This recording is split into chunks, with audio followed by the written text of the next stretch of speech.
Mayong hapon man sa tanan atong pong loyo sa siyudad kag probinsya sa Iloilo.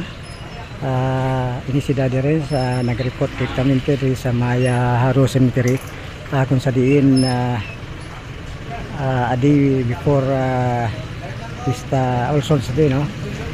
Buwas nga adlaw magkasugod na ang ginatawag naton nga pagluluhigpit man sa aton nga mga kauturan nga makadala sa mga matalong nga bagay kagiban pa nga ginadilian nga magasulod diri sa Maya area sang patio sa patio sa nga diri sa aton nga palibot sang syudad sang Iloilo.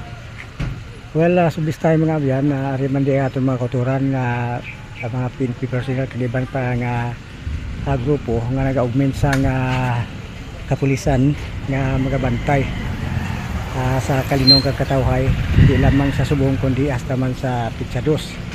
Well, as of this time mga biyan, nakita natin kung magatubang kita dito sa may area sa kwartero,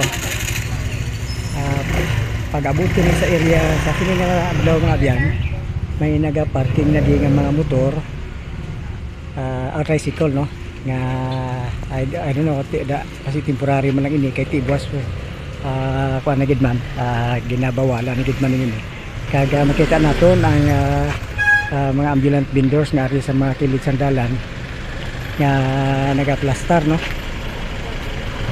Subong man ang mga gabaligya sa mga bulak nga kung sa aton madumduman natingala kita nga ang ginhambal sa nga isa naton ka preskon nagliligad dito sa Maya Iloilo City Hall nga nagpagawa sila sa nga tinatawag nga wala kuno sang ginatugutan nga magbaligya sang bulak aside sa nga nagaplastar na nga dito sa may haro kag ang iban pa nga area ginatugutan nila nga kung sa diin mga display ang mga bulak nga iga-display kag gabaligya sa aton nga mga kotoran. Laktod nga istorya wala ginatugutan ang sa may mga haro area nga malapit sa guwa sa patio. Amo na ang ilang istorya, no? So as of this time mga abyan, nakita naton ari ang mga tricycle nga nagalinya sa nga tinion. Kag subong medyo naghugot-hugot naman ang pag sita sa mga salakyan nga naga sulod diri sa Maya, maglabay diri sa Maya Haro Cemetery. Makato kita dispiak ha.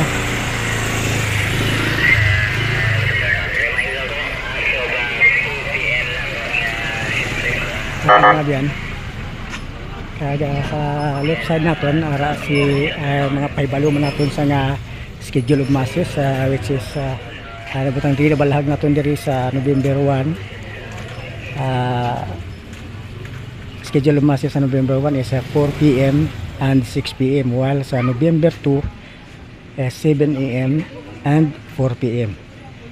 Walang mga balaydan sa pagpintura sa mga nicho or common may ara kita sa nga authorized nga sila, no? May ara sila nga gina-authorize nga managpintura sa sementeryo sa Haro. So ginapahanugutan magpintura sa mga himata sa pribado man o kung common nga nicho hasta lang sa October 31 so meaning to si subong adlaw. Sa November 1 ang tanan ginadumilian na nga magpintura sa sulod sang sementeryo kag nga presyo sini ang pagpintura mo ning 200 100 pagsumbra sa ngalan, no? Pag minutes pagsumbra sa pangalan ginapintahan liwat para markahan ang ngalan kay medyo panas na, no? Kag 50 pesos dugang nga ngalan nga may dugang sila. So reminders lang mga biyano, no dangerous weapons, no alcoholic drinks, no gambling, no vendors allowed inside the Haro Catholic Cemetery. Minito sa mga biyan wala king magadalagid sa mga delikado nga armas kung mga taliwis nga mga hinangiba, no? O kung mga ginatawag ginagamit sa pag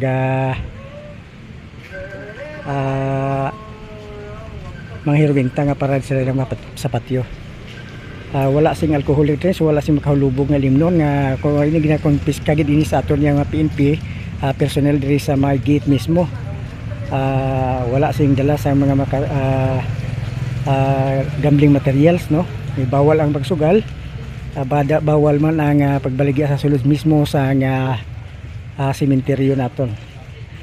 Kaya subong man ginabawal man ang pagdala sa mga karaoke dito sa sulod sa inyong mga himata dito sa sulod sa patio. So this time mga biyan, makita mo natin diri sa piyak nga nabalhag. Prohibited items activities inside the premises of private and public cemeteries, no. Liquor and alcoholic beverage, hindi siya mga bagay nga hindi nato niya pagpahanugutan, no. Ikaduha mo ning highly combustible materials, sinang delikado nga masiga gid ni siya, masiligahon nga klase sang gamit, no. Drones and firearms are strictly prohibited except those with security clearances. No, ang pagpalupad sang drone mga biyan, ginahugot gid na nga pagbawawal kahit tungod man sa for security reasons.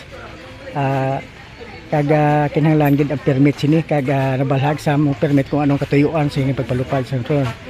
Mga sharp objects katulad sa nga kutsilyo, cutter, kagiban pa, no. Kalima mo ang video key or any sounds devices that make loud sounds. Deck of cards, bingo cards, or any kinds of gambling paraphernalia, hindi man bagay, hindi pwede. Okay, kapito amo ni ang pag-overnight staying. May ni mga biyan ang butang naton diri sa aton nabalhag sa aton nga mga guidelines sa aton nga PNP. Kaya amo man na ang ginahatag sa aton nga impormasyon halin sa ICPO nga media personnel. So this time nga biyan, nagamata-mata di sulod sa nga patio ang mga himata kag nagapaninlo man. Kaya sa subong adlaw amoy ni ang last day nga kung sa diin makadala pa sila sa ilang pagpinta kag pagpapropaninlo. Kay buwas ginahugtan gid nga hindi gid pwede. So ini si Daddy Ren sa temporary out diri mismo sa nga Haro Cemetery. Kaupod sa aton nga ipopreste si Sir Acosta. Mga nagabantay di sa gate. Mayong hapon lang kag God bless us all.